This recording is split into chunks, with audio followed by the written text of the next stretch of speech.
saithdegau na ddolw i'r capel sôn. Ai o'r gwastadau a rai o'r côr, ac wrth y bedyddion fa fan gwyn, cofiais am wyndyn y llefrau hyn.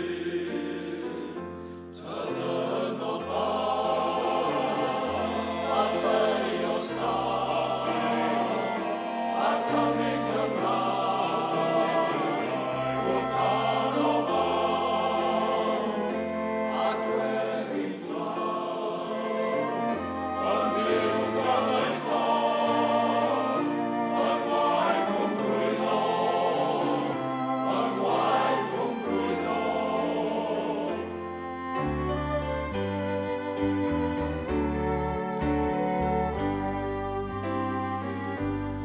Heddiw di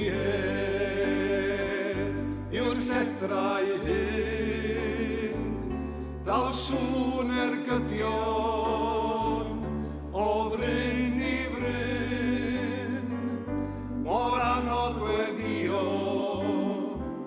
a moli Duw a'r hir magnelau ar ein cliw. Meddiannu'r myna